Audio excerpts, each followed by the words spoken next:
right, everyone. This is Vishal from Equity Guru, and welcome to Chart Attack. It's been a while, but some major developments in the markets. And today, I'm going to be talking about basically what I'm watching for this Federal Reserve or FOMC interest rate decision, which is, forthcoming today. I'm recording this the day before, but you might be watching this a few hours before the FOMC meeting, or perhaps even after the FOMC meeting. And I think all of this information on the technicals will be relevant. So we're going to take a look at what's happening in the stock markets, what's happening in gold, what's happening in the bond markets, and what's happening in the US dollar, because those are going to be four major charts that are going to be moving. And if this is your first time, trading an FOMC meeting, take a look at those charts on the 1 minute to 5 minute charts on the intraday and just observe what happens, because the volatility is amazing at some points. And it's the reason why I don't really trade it. I usually wait till after all the noise settles and post my trades. But major market moving event is forthcoming. And, we're starting this with this sell-off on the equity markets. And, some of you with a technical eye can maybe see the pattern that's developing here on the weekly chart for the S&P 500, very similar looking chart on the NASDAQ.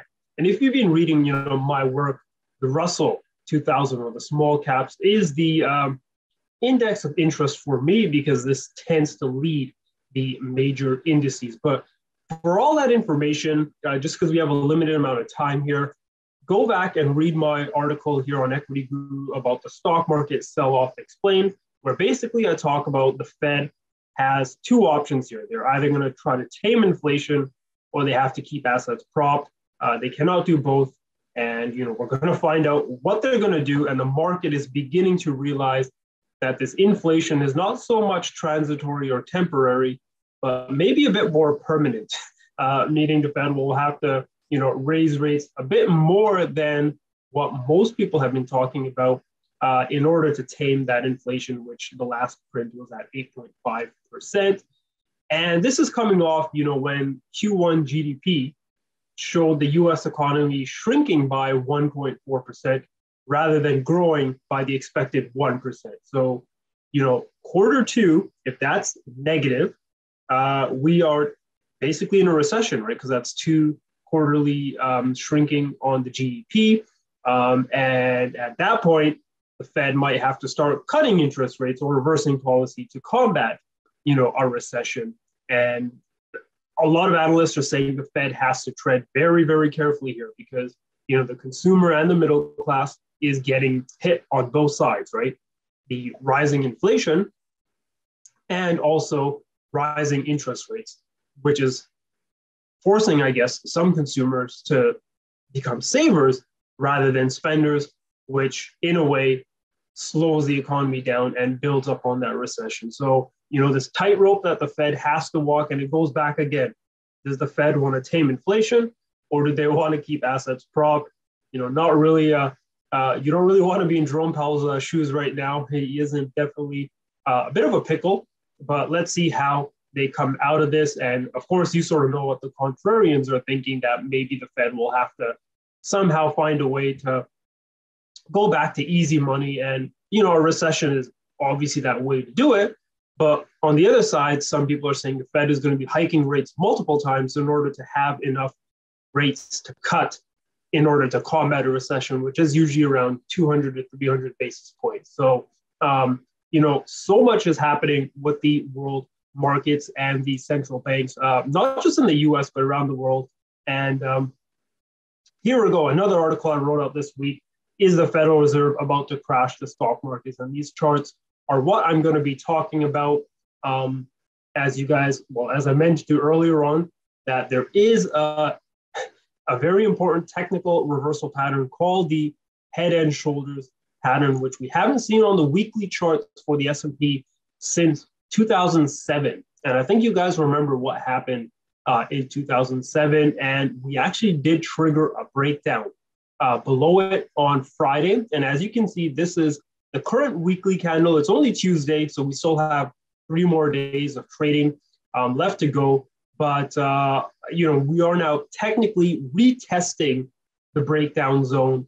And many people are expecting, the markets to continue to fall. But perhaps the Fed, with what they say later on today, can cause the markets to find a close back above this support or this neckline by the end of Friday and basically create a false breakdown, which would be technically bullish for the equity market. So S&P 500 is what a lot of people are watching. I'm personally watching this Russell. I really want to see this by the end of Friday break back above this, what's now resistance, and nullify this downwards move, because as you can see, there's actually quite a lot of room for the Russell to fall.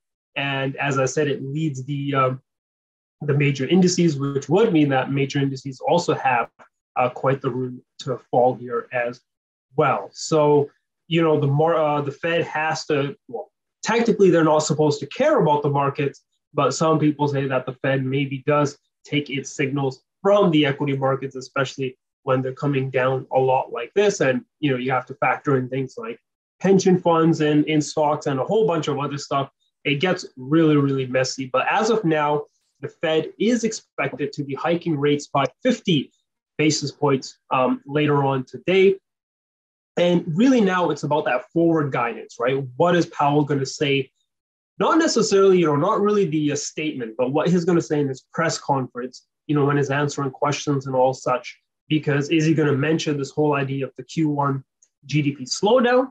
And if the Fed might have to be a bit more cautious raising rates, or maybe a bit slower because they don't want to, necessarily cause a recession. And that's the big key, right? Like, is the Fed going to remain very hawkish, or are they going to maybe calm down a bit and back down? And again, if they do back down a bit, a lot of people are going to be saying, hey, doesn't the Fed want to fight or tame that inflation? So, they are stuck in a hard place right now. And I don't think they can back down personally, because it would sort of be a bit of it wouldn't look too good. The Fed wants to combat inflation and now they're cutting it back. So people might sort of begin to understand that maybe central banks are stuck at this range right now. So, a lot of major macro decisions and movements to be determined here in the next few hours when the Fed policy meeting and Powell speaks. But this is what I'm going to be looking for, not necessarily on the market side, but mostly on the dollar and the bond market side. So let's take a look at the chart of the 10-year yield. Made big headlines after it hit 3%. And I want to zoom out here on the weekly chart just to show you that, there are some people who believe that 3% number is going to be a resistance zone. And maybe this whole move here is already pricing in the fact that the Fed is going to be hiking rates 6 to 7 times, which will take us, a bit above 3% by the end of the year. So, if there is a bit of a pullback here in the 10-year yield, keep an eye on that 3% number, because a lot of people are looking at this as that resistance zone. But then again, maybe if the Fed is a bit more uber hawkish or super hawkish, we break well above 3% and continue this rising yield. And, ignore this downward trend line, because I'll talk about this end of a 40-year bull market in bonds some other time. But that's like a financial crisis, or, current financial system ending interest rates that we're talking about. So we'll talk about that some other day. Right now, let's look at this 3% number and, use that as our resistance zone. Furthermore, at the US dollar, we got to look at the DXY, or the US dollar index, where there it is, which did spike above 100. And, the dollars had a really, really bullish move. And we gave recommendations to our followers, or we notified them of this double bottom dollar, bullish movement here, breakout way back in September of 2021. And we've been riding that uptrend, the higher lows and the higher highs on that. And now we are at a resistance zone, right? You can see here back in 2016, we had a few wicks here at the 104 level. And also in 2020, we did find some rejection around here. We have broken above 103, but as you can see, the 104 zone, which held in 2016 here, is still providing some resistance. So on this, we go down to the daily chart, and you can just see here nicely, in the past 4 trading days, we've just been ranging in. Really, it's determining whether we break down or break out.